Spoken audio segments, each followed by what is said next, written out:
Olá, sejam bem-vindos mais a um Comportamento Cast, né? Conversando aqui com o Altair e com o Júlio.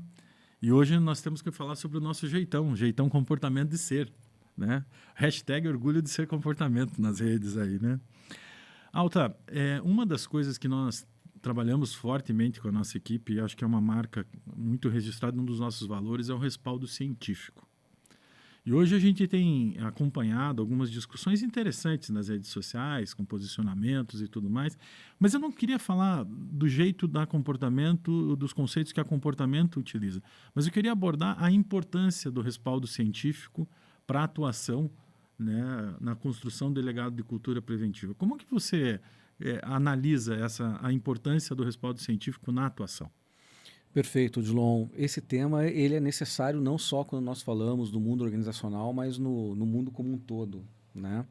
Nós vivemos uma era que é a era da informação, né? Isso já antes da pandemia a gente já estava falando disso, né? De a era da informação provocando conhecimento, trazendo melhores ações para a gente lidar com as complexidades que a gente tem no dia a dia, na nossa rotina. Por que o respaldo científico ele é fundamental? Né? Eu acho que nem é fundamental, ele é essencial para tudo que nós realizamos na nossa rotina, no nosso dia a dia. Hoje nós temos um excesso de informação.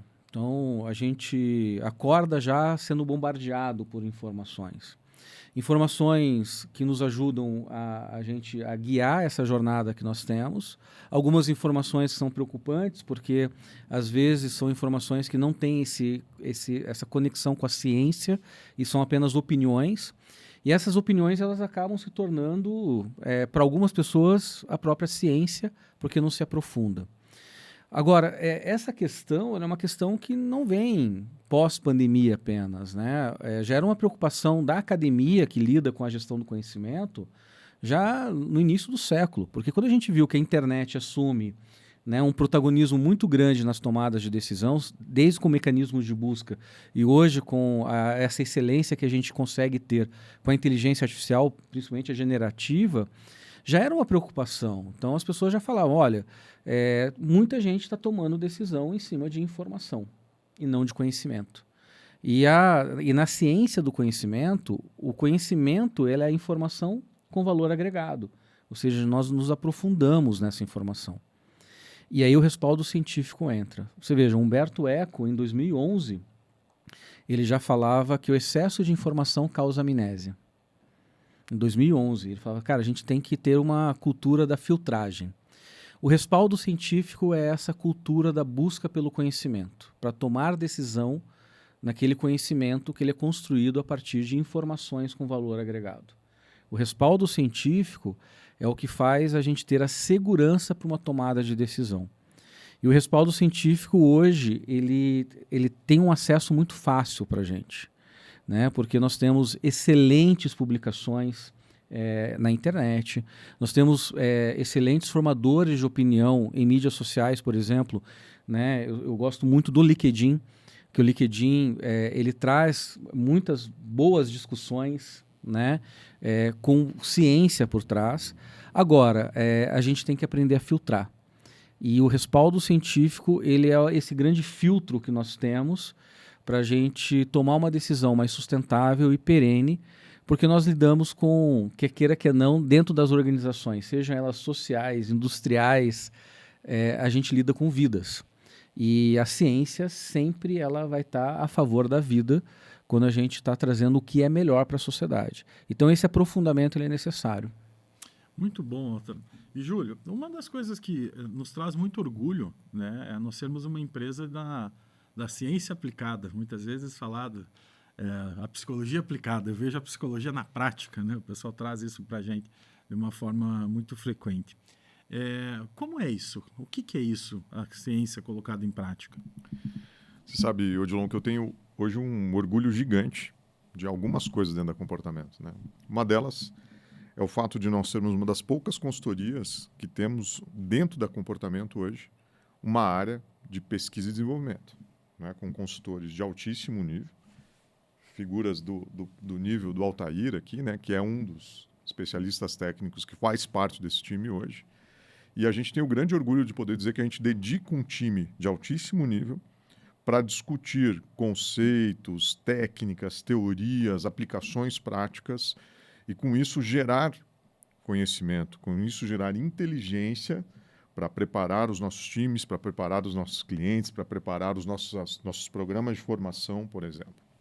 Então, isso, para mim, já é uma excelência do ponto de vista de colocação em prática da informação, do conhecimento, para gerar a aplicabilidade da psicologia no dia a dia. Então, isso já é um ponto-chave aqui. Eu vejo que hoje a gente tem um desafio, porque a psicologia ela sempre ocupou um papel, principalmente aqui no Brasil, um papel assim eu brinco de segunda divisão, né? Com todo respeito, logicamente. Né? Mas o que eu estou chamando de segunda divisão aqui? É engraçado, você conversa com uma pessoa, as pessoas falam assim pra gente: rapaz, você sabe que eu sou meio psicólogo. Eu falo: você só fez meia faculdade? Né? Não, é porque eu conheço de gente. Cara, e é bacana demais. Eu conheço profissionais que conhecem de gente, que tem uma habilidade de lidar com pessoas fantástica, mas não as torna, assim, psicólogos. Né?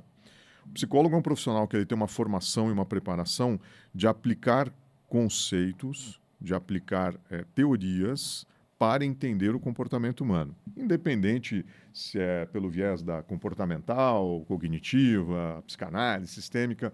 Aí são vieses de leitura possíveis, mas você tem todo um conjunto técnico, você tem um conjunto estruturado de técnicas e conceitos que você precisa aplicar para isso. E esse é meu segundo grande orgulho dentro do comportamento, porque a gente declarou como valor da empresa, há muitos anos atrás, que nós não faríamos nada sem respaldo científico.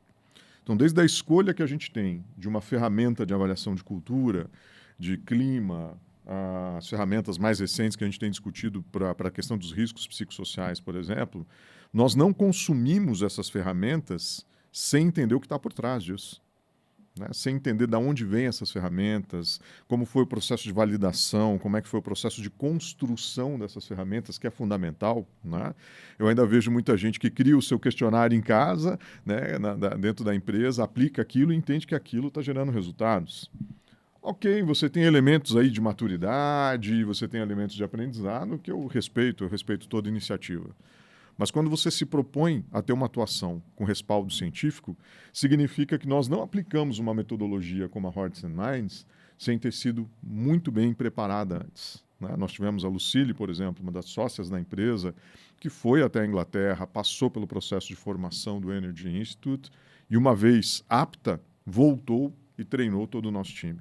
E hoje a gente tem ciclos de formação dos nossos consultores que entram na companhia para que eles sigam todos o mesmo protocolo. Vou dar um exemplo prático, né? E é bem bacana isso. Nós temos hoje a pesquisa Maturidades, que é um anuário que está sendo feito aí desde 2023, que conta a história dos diagnósticos que nós fizemos. Até então, estamos falando aí de aproximadamente 300 diagnósticos. Quando você gera 300 diagnósticos, você está fazendo a geração de cultura, você está gerando informação, você está ouvindo algumas mil vozes de operadores, de líderes, de gerentes, de diretores, para estruturar a tua informação, baseada em metodologias de análise bastante coerentes, como as análises, os processos de análise de discurso, como a gente utiliza. Ou seja, nós não aplicamos aquilo porque nos parece interessante. Nós aplicamos aquilo porque nós temos um drive técnico muito claro que nos diz como fazer e como medir. Isso é metodologia, no fim do dia. Então, a aplicação prática que a gente tem hoje, principalmente dos conceitos comportamentais, né, dos conceitos da psicologia, dos conceitos de cultura, que aí sim abarcam mais profissionais. Eu acho que a gente hoje tem uma visão muito multiprofissional. O começo da comportamento era 100% psicólogos, né?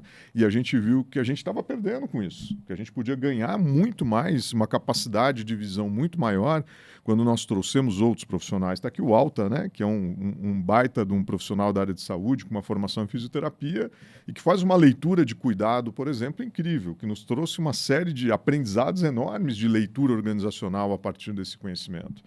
Temos no time hoje engenheiros, nós temos hoje profissionais da educação, nós temos, enfim, advogados. Essas capacidades de leitura, sempre pautadas por protocolos claros, permitem que você faça uma análise baseada, sim, em metodologia científica, que é fundamental, e traz para a gente o grande orgulho da gente falar assim: quando eu entrego um diagnóstico de cultura de segurança na mão de um cliente hoje, e eu faço muito isso de ir lá para a linha de frente apresentar esse resultado, ele pode não gostar do resultado, né? Porque às vezes quando a gente vê um resultado eu posso não gostar dele. Mas o respaldo e a sustentabilidade que tem por trás daquele relatório é bastante importante. É metodologia, uma equipe de pesquisa extremamente competente que vai preparar protocolos muito claros. E isso faz com que a gente aplique o conhecimento na prática em alto nível dentro da comportamento. E tem um ponto, Odilon, um respeito muito grande por todo mundo que constrói essa ciência, né? Você vê, nós temos a Lucille, que foi até o Energy Institute, foi lá na fonte da ciência. Nós temos o Richard Barrett, quando fala de organização dirigida por valores, nós temos uma equipe certificada pelo Richard Barrett.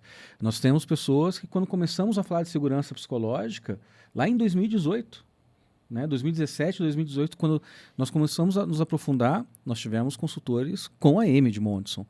Então, essa busca pelo respeito pela ciência não é só pelo livro, mas a estar com as pessoas que constroem esse processo, né? Beber dessa fonte. E o Júlio trouxe, que para mim é um dos motivos também de orgulho do Grupo Comportamento, é a questão que hoje nós temos uma empresa que ela é interdisciplinar na prática.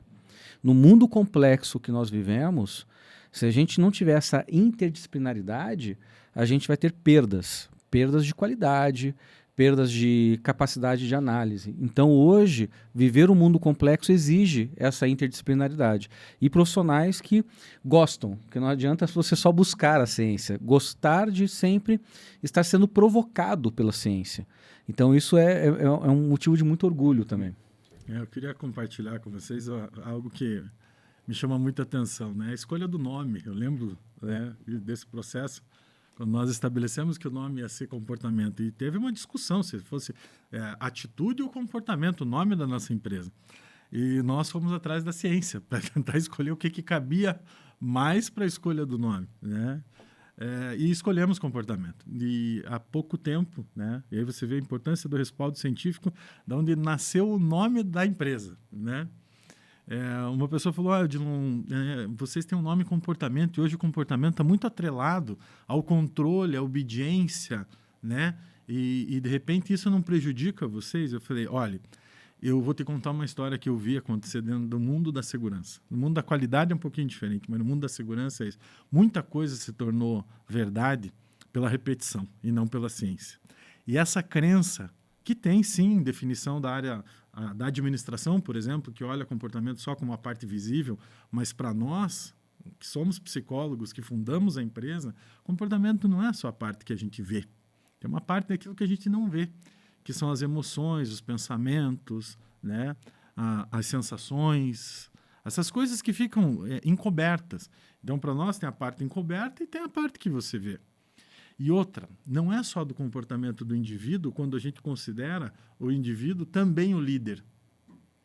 Porque quando a gente fala de comportamento hoje no mercado, dá a impressão de controle do comportamento do operador, controle do comportamento do cara que faz manutenção, controle do operador da logística, né? E não, na verdade, quando a gente está falando do comportamento do indivíduo, também tem um respaldo científico que é líder, liderado. A gente não olha a função quando a gente está falando isso. Mas não é só nesse nível de comportamento que a gente olha. A gente também olha o comportamento do grupo. O comportamento quer dizer como que aquele grupo interage com o meio onde ele está, como ele interage. E ali a gente tem como fazer intervenção. E também tem o tal do comportamento organizacional, que a gente olha como que a organização interage com o meio onde está e todas as suas relações e complexidades. Aí a pessoa olhou do meu lado. Respaldo científico é um valor mesmo para vocês, né? Eu acho que isso é um pouco desse caminho que o comportamento tem seguido, né? Até na escolha do próprio nome. E acho um assunto de altíssima relevância. Vejo uma disponibilidade de informações super bacana mesmo, mas hoje eu acho que a gente precisa de profundidade. E o respaldo científico, para mim, ele traz isso. Ele traz uma potência para que a gente consiga mergulhar respeitando a identidade organizacional dos nossos clientes, mas fazendo com que faça sentido aquilo que está sendo proposto, né? Eu acho que isso, para nós, da comportamento, não deixa nunca e nunca vai deixar de ser um valor. Imagino que se um dia deixar de ser um valor é porque o comportamento está parando as suas operações, porque é uma base muito forte nossa. Tem uma questão da profundidade que você trouxe, Odilon, que me veio. O respaldo científico permite fazer boas perguntas. Esse é um grande diferencial para uma consultoria hoje, né? A consultoria ela não tem que trazer só as melhores respostas. Ela tem que gerar boas perguntas para um crescimento contínuo. E essas boas perguntas, elas só a partir de uma profundidade. E o respaldo científico, ele permite você fazer boas perguntas porque traz repertório, traz caixa de ferramentas para a gente fazer boas perguntas e também ter segurança psicológica para fazer boas perguntas, porque a grande essência do pesquisador é a humildade.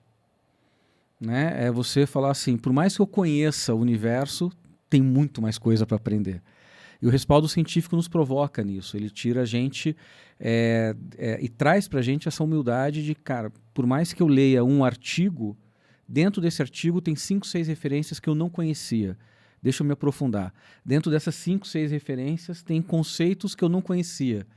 Né? Deixa eu me aprofundar. Então esse exercício contínuo de aprendizado, ele é fundamental. E isso a gente só consegue com humildade, porque se eu sou o dono da verdade, eu não preciso do respaldo científico. Eu acho que eu tenho resposta para tudo. E a humildade, ela faz a gente fazer boas perguntas. E o respaldo científico, numa consultoria, ele é essencial por causa disso. A excelência na consultoria é você fazer boas perguntas junto com o seu cliente, tanto interno como externo, que eu acho que esse é o papel da nossa área ali de pesquisa e desenvolvimento, né? A gente se pergunta muito, mas será que é isso mesmo? Como que nós vamos trazer isso de uma forma mais clara? É coerência, outro valor da nossa empresa. E assim a gente encerra aqui o nosso segundo episódio do Comportamento Cast.